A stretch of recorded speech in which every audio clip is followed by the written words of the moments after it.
Great, Eddie. Great to have you. And I'm so excited that we can do this interview with you in Hyderabad and us in Mumbai. That's really wonderful. Tell us about your work, Eddie. Yeah, so I'm a musician by choice, if I must say, and I've been doing this a really long time. Um, I to put it in a nutshell, I started my work career in the corporate sector.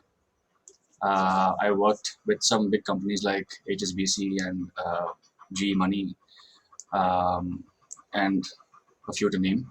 But then at one point, I just felt like I don't know. I mean, at least to me, it felt like I was stuck in a rut or so, and I couldn't really connect with anything that I was doing.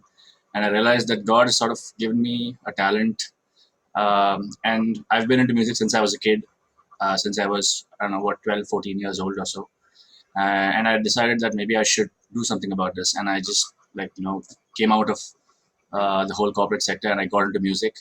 Um, uh, my choice of instrument is the guitar. I'm a guitarist primarily, but God has blessed me really immensely, and uh, and gifted me so much so that I'm able to play so many different instruments. And I've been doing this a while, like I said before. Right now, I play with a couple of groups out here in Hyderabad, and also I produce music from my home studio. Uh, and Yeah, so I'm a freelance producer and composer and a session studio musician as well. Thank you, Eddie. One of these days, sooner than later, we're going to get Eddie to sing a song from his home studio as part of our worship service. We've been planning on it. We're going to make it happen soon. Thanks, Eddie. As you reflect on your work, how do you see your work connect with God's original plan for creation? So when Anand approached me regarding this interview, and I've been watching others do this as well in the past few weeks, and from the moment where it started, I've been thinking about these questions being posed at everybody. And to answer the first question, for a really, really long time, uh, at least at this moment, now that New City has started this series of interviews with people, and uh, um, this whole episode, connected with work, um, it sort of helped me gain perspective, I guess, like most of us do at some point in their lives regarding something or the other. And in this case, for me, it was like, yeah, does my work really connect with with God's original plan for humanity? I've really, really, really hardly, really thought about it really hard, um, and I've realized that based on what I do, I see that God has gifted me with these talents and these gifts for a reason, and I feel humanity is humanity's ultimate, purpose is to worship God, the Creator, and um, I think in many ways that was what I felt my work, you know, that's how I felt my work should connect with God's original, plan for humanity.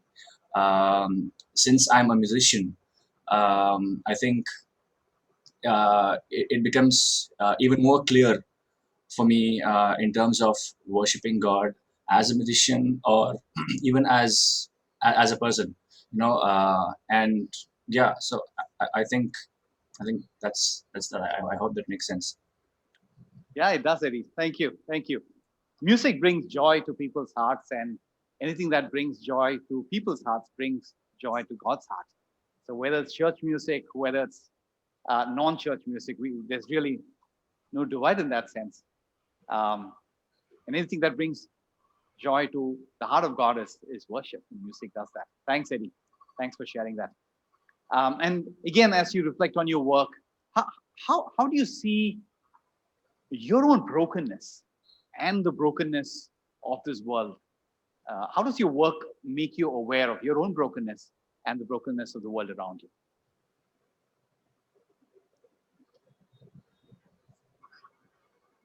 when I thought about this question, I realized that I meet different kinds of people in my line of work, um, and most of them, or I should say, a lot of them, bending towards, I don't know, money or fame or popularity or attention-seeking kind of lifestyle or behavior or whatever. And I've always thought, and I've always heard, stories about studies suggesting, and a few people or friends, telling me that people who get into performing arts, suffer from an external locus of identity. It's like my self-worth is based on how much others value me.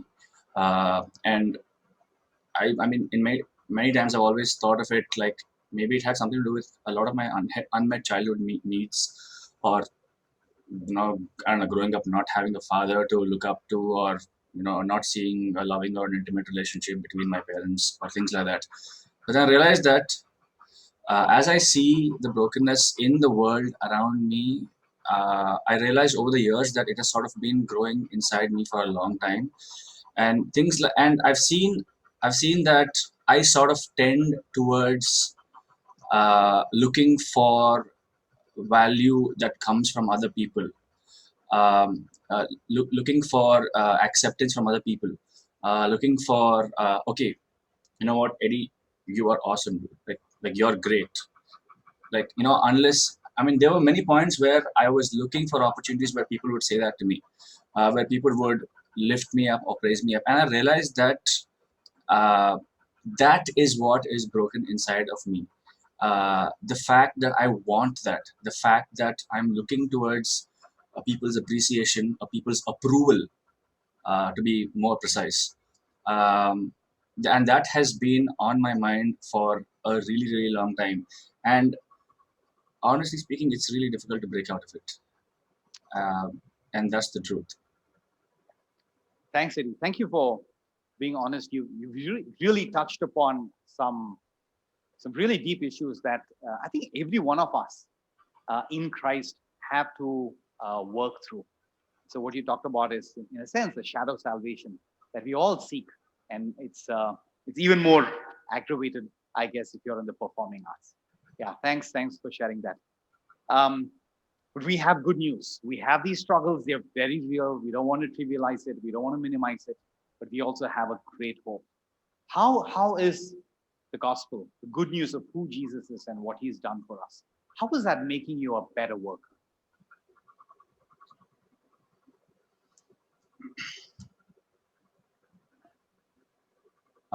Just to give you some context, I'm not a salaried employee like a lot of people out there, and neither is my wife. We're both freelancers in this whole creative arts field. She's an illustrator, graphic designer, creates digital content and stuff, and we pretty much rely on work coming our way to get paid after the completion of the said work or project. And knowing the gospel of Christ, knowing, having been a part of a Christian household, having been part of a church for all my life away, I've realized it has taught me to be a lot more forgiving. And how does it make me a better worker? Here's how it makes me a better worker. In my line of work, when it comes to completion of work, or when it comes to issues like money and payments and stuff, like it's really, really weird. And I've always been the person where I've tried to make sure that I've always had the upper hand, and what I mean to say that I always try to be the bigger person. I've never been the one to push people for payments. I've never been the one to ask people, please get this done. I need you to pay me. I've done my part. I finished the work. The project is done. And sometimes, and I mean, there are examples where for months long I've not been paid, and it's not just from one client, and it's difficult. Um, but the one thing that I've learned from having witnessed the gospel all my life is the fact that uh, I don't know, maybe subconsciously on some level in my head, in my heart, I've always known that God's always in control. Uh, and I've never really pushed anyone, for what I wanted them to do. I've always just been myself and let people work, how they wanted to work. And I mean, honestly, so far it turned out pretty okay. And God has really helped me in really many ways, in many and opportunities keep coming towards me. So uh, in that one aspect, yeah, it has definitely made me a much better worker. Thank you. Thank you. How do you see yourself serving others through your work?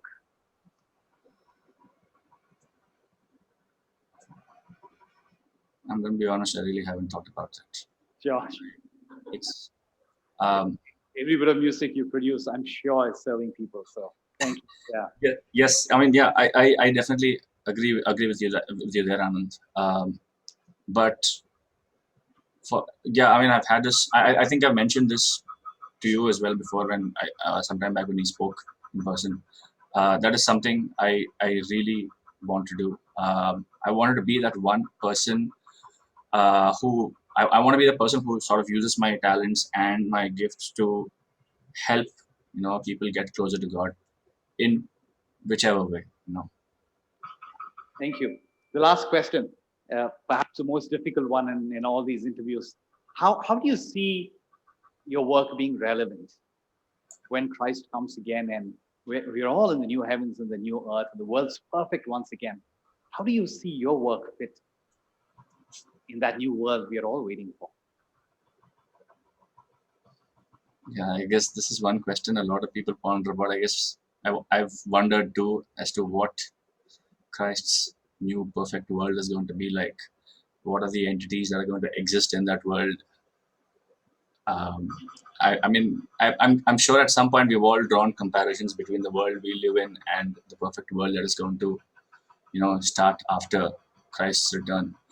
Um, and I've, I sort of feel that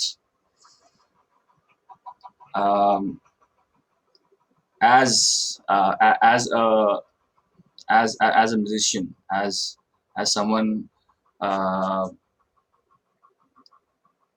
who is a part of the literal, worship and a singing construct, uh, as part of the whole, worship setup. I've always, I think that that's how it connects, me to the perfect world. Um,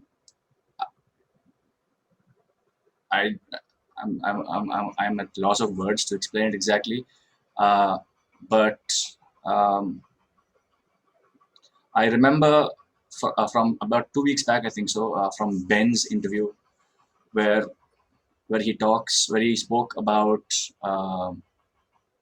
this whole idea of a cardboard box, the world that he's in, and he sort of is cutting little windows to peek out to see, the perfect world.